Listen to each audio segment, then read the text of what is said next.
Hey guys, welcome back. If you're new here, my name is Greg and Brickitect is the channel where I share my Lego collecting journey every day. Although today's video is going to be a little bit different. It's going to be more of my Lego decorating journey.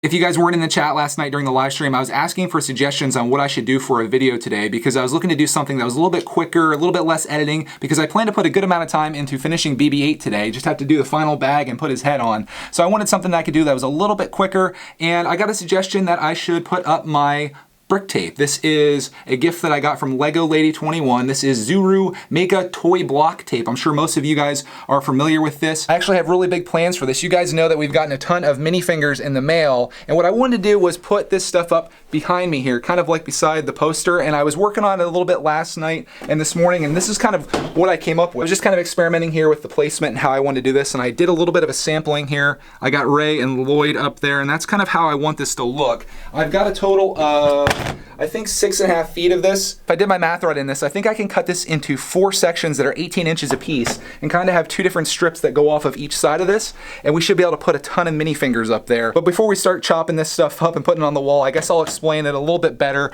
I was kind of curious about how this worked, and thankfully in the mail someone sent me this kind of sample, which is the light blue. I prefer the black just for my wall because I think it's going to go better with the scheme of everything. But I took the light blue and I cut a couple small pieces, and you can see how it looks here. And I just put Ray on one and I put Lloyd on the other just to see how the spacing was, like I mentioned earlier. But it seems to stick pretty well. And the nice thing is, if you do take it off, and I don't want to do it right now because I have these positioned kind of the way that I want them, it kind of peels right off. It does say it's not recommended for use on painted surfaces, but so far so good. I think in the short run it's going to look really great. Maybe in the long run it's going to fall off, maybe it won't, but you're along with me on this journey, so let's do this.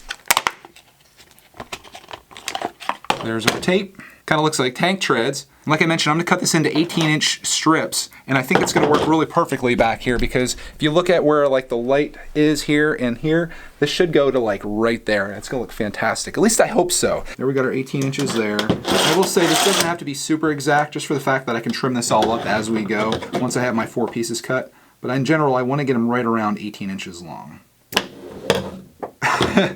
There's our first one. All my other tape just went on the floor. Now what I can kind of do is just use that one as my template and make these all equal. After looking at this, I will say that I think this black tape is a much better quality than this one. This one on the back of it says Build Bonanza, and of course this one is the, is it Mica tape? I guess if you have the choice between the two of these brands, I would definitely recommend the Mica tape, although I haven't really put any minifigures on it yet. So we'll hold our final judgment until the end. Now I've got 3 of them, and again, if I did my math right, I should be able to make a 4th one, and I have a little bit extra here too. Put this one right here. A little bit of a trim there, and that looks good, and I still have enough left. Maybe I can put my sig figs on this one. Again, I didn't do a whole lot of measuring here. The only thing that I really measured so far is that I wanted this to be about 12 inches down because this is 24. So 12 inches is kind of like right between these guys, and I want to use that as a template for going over this way. This is what it's going to look like once it's up there. Not too bad. And the cool thing about this is over time when we get more block tape, assuming that this does work, I can keep just kind of going like this and like this and like this and like this. And then when we get up to the top, I can start using entire strips to go across there, because my goal is to someday have an entire minifigure wall. Did I just say minifigure? I meant Minifinger. Sorry. Assuming that I want this to be even, I'm going to try to make it so it's like 1 inch out, and that's pretty close right there. Maybe just a little bit further in.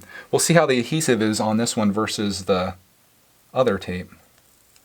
This might be the one that actually rips the paint off your walls. We'll see.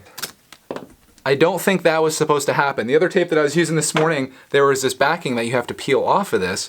And this, I went to peel this. I'm not sure if you're supposed to or not, and it took all of the adhesive off the back of it. I shouldn't have gotten so aggressive with pulling on it because I was supposed to separate these 2 layers, which are very difficult to get apart, it seems. And then that side becomes very sticky. Let me see if I can fix this up here. Even with trying to stick that back on, it's still kind of coming off very easily, so I might have to scrap this piece, which is unfortunate because I was going to make it symmetrical, but I can at least use the rest of what I have here as an experiment to see how this turns out. So on this one, let's try to separate these backing layers, which is not the easiest thing to do. That's a little better. I will say this stuff definitely seems a lot stickier than the other stuff did that I was playing with this morning. Okay. Alright, so we got that off. Get out of here! Big thing that I want to make sure of is that it's level. That's the most important thing. We're going to use this. I'm probably getting way too in depth with this, but I want it to look good. So there is our first one. Stuck on there pretty well. I'm going to put another one up here right under this, which is going to be the same exact process, frustrating process of getting this backing off, and then we'll line it all up here real nice. I'm the only one that's ever had issues getting this backing off here. I'd love to know that, because this to me is like the worst part of this entire process. This one actually wasn't too bad. It always wants to we're just going to go like that. Again, not very scientific, but gets the job done. I want to try to level this out the best that I can. Could probably use that as a guide, but I'm going to get my level out again. Oh, that was actually really easy to do it that way. See, I'm learning new stuff today here with this block tape. Not too bad. Now I've got a big decision to make, and I really wish that this was a live stream right now so I could get your guys' opinion. I have one piece left. Do I put the third line up over here, or do I put the one line up over here? Because I was going to do 2 and 2, but of course my other piece got completely ruined a little bit earlier. I don't know. I think I'm going to do the one over here, and then hopefully I can get a hold of more block tape going forward, and we'll just keep lining it up as we go. Not a huge deal, just a small setback. This isn't going to stop us from accomplishing my goal of having a Minifinger wall. I know the lighting's terrible over here, and I have very limited space to work, so the shot's not going to be the best, but you'll be able to see what I'm doing. I think what I want to do here is kind of make sure that these are level. By kinda, I mean I really do want to make sure these are level. Here's what I'm going to do. I'm going to measure down from the top of this to the top of this one. 11 1/4. So we're going to come down over on this side. We're going to use this one as a placeholder right here at 11 1/4. But again, this isn't permanent, so if I had to move it, I could always do that, but I'd like to do it right.